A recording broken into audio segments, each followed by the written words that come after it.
മലയാളികൾക്ക് പരിചയപ്പെടുത്തേണ്ടാത്ത ഒന്നാണല്ലോ കപ്പ. ഇതിനെ പല സ്ഥലങ്ങളിലും പല പേരിലാണ് അറിയപ്പെടുന്നത്. മരച്ചീനി, കൊള്ളി, കപ്പ എന്നൊക്കെ പറയും. കപ്പ കൊണ്ട് ഇതിനു മുമ്പ് ഞാൻ തന്നെ പല വീഡിയോകളും ഇട്ടിട്ടുണ്ട്. അതിൽ നിന്നൊക്കെ വെറൈറ്റി ആയ ഒരു വിഭവമാണ് ഇന്നുണ്ടാക്കുന്നത്. പച്ചക്കപ്പ ഉലർത്ത്. എല്ലാവരെയും എൻ്റെ ചാനലിലേക്ക് സ്വാഗതം ചെയ്യുന്നു. അപ്പോൾ എല്ലാവരും റെഡിയല്ലേ? നമുക്ക് നേരെ വീഡിയോയിലേക്ക് പോകാം. കപ്പ ഇതുപോലെ തൊലി കളഞ്ഞ് കഴുകി വൃത്തിയാക്കി ചെറിയ കഷ്ണങ്ങളാക്കി മുറിച്ച് വെച്ചിട്ടുണ്ട്. ഇത് 1.5 കിലോയാണ്. ഇതിന് ഒരു 20 ചെറിയ ഉള്ളി എടുത്തിട്ടുണ്ട്. ഒരു 7 ടല്ലി വെളുത്തുള്ളി, ഇത് ചെറുതൊക്കെ ഉണ്ട്. ഒരു 12 വറ്റൽമുളക്.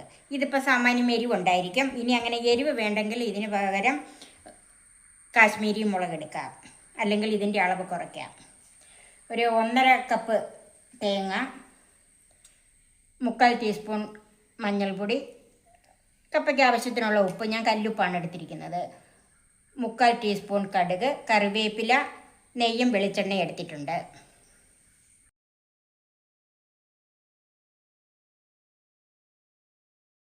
നമുക്ക് ഈ കപ്പയൊന്ന് വേവിച്ചെടുക്കാം. അതിനകത്തോട്ട് വെള്ളം ചേർക്കാം. കുറച്ച് കൂടുതൽ വെള്ളം ചേർക്കണം. ഇത് നമുക്ക് ഊറ്റിക്കളയാനുള്ളതാണ്. പാത്രത്തിന് 3/4 ഭാഗത്തോളം വെള്ളം ഒഴിച്ചിട്ടുണ്ട്. കപ്പയ്ക്ക് കുറച്ച് മേളിൽ തന്നെ വെള്ളം നിൽക്കണം. നമുക്കിത് അടച്ച് വെച്ച് വേവിച്ചെടുക്കാം. ഇപ്പം ഈ കപ്പ നന്നായിട്ടൊന്ന് ആ വെള്ളം ചൂടായി വന്നിട്ടുണ്ട്. ഇനി അതിലേക്ക് ഉപ്പും മഞ്ഞൾപ്പൊടിയും ചേർക്കാം. ഉപ്പ് ചേർക്കാം, മഞ്ഞൾപ്പൊടി ഒന്ന് മിക്സ് ചെയ്യുക. വെന്ത് വരുമ്പോഴത്തേക്ക് ഉപ്പ് കുറവാണെങ്കിൽ വീണ്ടും ഇട്ട് കൊടുക്കണം. ഇനി നമുക്ക് അടച്ച് വെച്ച് തന്നെ വേവിച്ചെടുക്കാം. ഇതിൻ്റെ അരപ്പിനായിട്ട് തേങ്ങ ഒന്ന് വറുത്തെടുക്കണം. ചൂടായ പാനിലേക്ക് വെളിച്ചെണ്ണ ഒഴിക്കാം.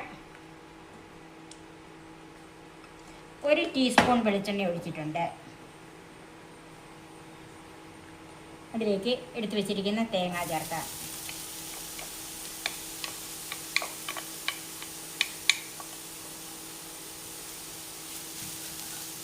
എരിശ്ശേരിക്കൊക്കെ മൂപ്പിച്ചെടുക്കുകയല്ലേ, അതുപോലെ ഒന്ന് വറുത്തെടുക്കണം.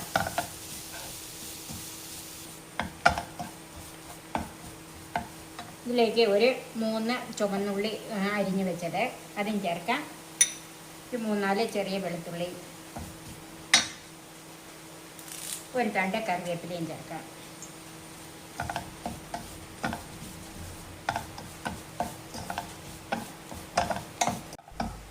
തേങ്ങ വറുത്തത് ഈ പരുവമൊക്കെ ആകുമ്പം തീ ഒന്ന് കുറച്ചിട്ട് കൊടുക്കണം. ഇത് കരിഞ്ഞു പോകരുത്.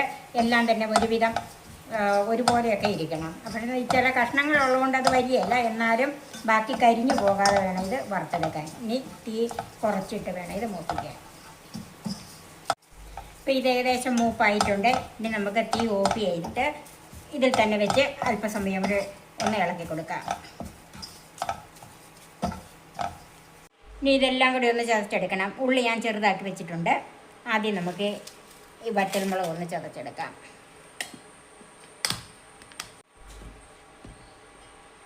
മുളക് ഒന്ന് ചതച്ച് വെച്ചിട്ടുണ്ട്. ഇനി അതിലേക്ക് ചുമന്നുള്ളി, ഉള്ളി ഒത്തിരി അങ്ങ് അരഞ്ഞു പോകണ്ട. അതുപോലെ ഈ വെളുത്തുള്ളിയും കൂടെ ചേർക്കാം. ഒരു തണ്ട് കറിവേപ്പിലയും കൂടെ ചേർക്കാം. ഈ പരുവത്തിന് ചതച്ച് വെച്ചിട്ടുണ്ട്. ഇത് നമുക്ക് മാറ്റി വെക്കാം. കപ്പ വെന്തോന്ന് നോക്കാം.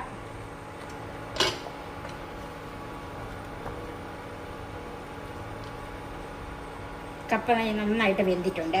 ഈ വെള്ളം ഊറ്റിക്കളയാം. ഇപ്പം വെള്ളം ഊറ്റിക്കളഞ്ഞിട്ടുണ്ട്. ഇനി ഇതൊന്ന് ഉടച്ചെടുക്കണം. നന്നായിട്ട് വെന്തത് കൊണ്ട് പെട്ടെന്ന് തന്നെ നമുക്കിത് ഉടച്ചെടുക്കാൻ പറ്റും.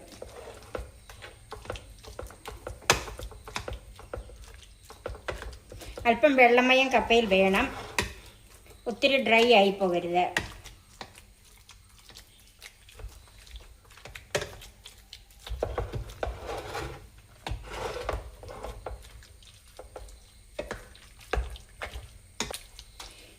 ഈ ഉടച്ചെടുക്കുമ്പോൾ ഇതുപോലെ കുറച്ച് ആയിട്ട് കഷ്ണങ്ങളായിട്ടും കിടക്കുന്നതാണ് നല്ലത്. കുഴമ്പ് പോലെ നമ്മളങ്ങ് ഉടച്ചെടുക്കാതിരിക്കുന്നതാണ് നല്ലത്.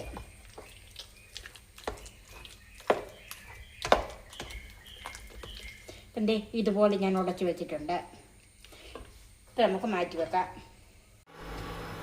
ഇനി നമുക്കിത് ഉലർത്തിയെടുക്കണം. അതിന് 1 ടേബിൾ സ്പൂൺ നെയ്യും 1 ടേബിൾ സ്പൂൺ വെളിച്ചെണ്ണയും കൂടെ ചേർക്കാം.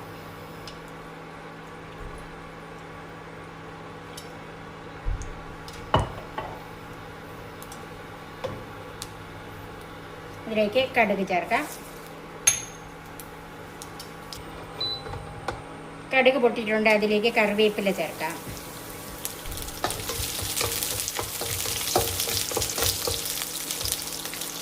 ചതച്ച് വെച്ചിരിക്കുന്ന ഉള്ളിയും മുളകും കൂടെ ചേർക്കാം. ഇതൊന്ന് ഈ പച്ച മണമൊക്കെ ഒന്ന് മാറി ഒന്ന് മൂത്ത് വരണം.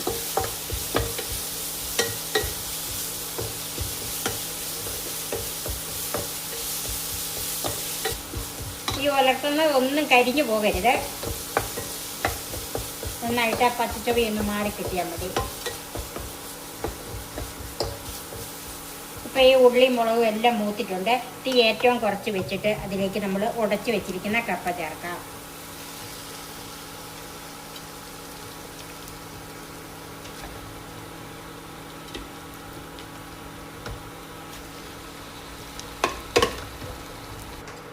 അതിലേക്ക് വറുത്ത് വെച്ചിരിക്കുന്ന തേങ്ങയും കൂടെ ചേർക്കാം. ഒരല്പം തേങ്ങ ഗാർണിഷിന് വേണ്ടി മാറ്റി വെച്ചിട്ടുണ്ട്. ഇനി ഇത് നന്നായിട്ടൊന്ന് മിക്സ് ചെയ്യണം.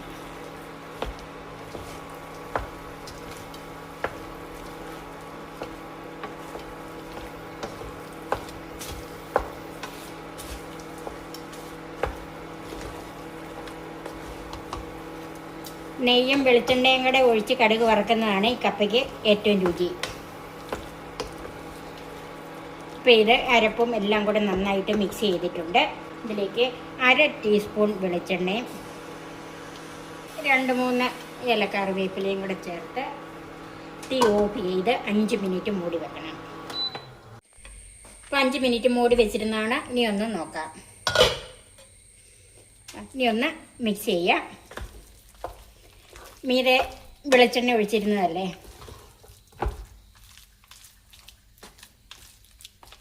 ഇതുപോലെ കുഴഞ്ഞിരിക്കണം. ഒത്തിരി ഡ്രൈ ആയി പോകരുത്. കപ്പ ഉലർത്തിയത് റെഡിയായി. നമുക്ക് സെർവിങ് ഡിഷിലേക്ക് മാറ്റാം. നമ്മൾ മാറ്റി വെച്ചിരിക്കുന്ന തേങ്ങ വറുത്തത് ചേർത്തൊന്ന് ഗാർണിഷ് ചെയ്യാം. കപ്പ കൊണ്ട് നിങ്ങൾ ഇങ്ങനെ ഒരു വിഭവം ഉണ്ടാക്കി നോക്കിയിട്ടില്ലെങ്കിൽ ഇന്ന് തന്നെ ഇതൊന്ന് ട്രൈ ചെയ്ത് നോക്കണം. എല്ലാവർക്കും ഇഷ്ടപ്പെടും. എൻ്റെ ഈ ചാനൽ സബ്സ്ക്രൈബ് ചെയ്യാനും ഫേസ്ബുക്ക് പേജ് ലൈക്ക് ചെയ്യാനും ഷെയർ ചെയ്യാനും കമൻസ് അറിയിക്കാനും മറക്കരുത്. പുതിയ പുതിയ വിഭവങ്ങളുമായി നമുക്ക് വീണ്ടും കാണാം. ഞാൻ സോഫി കുര്യാക്കോസ്.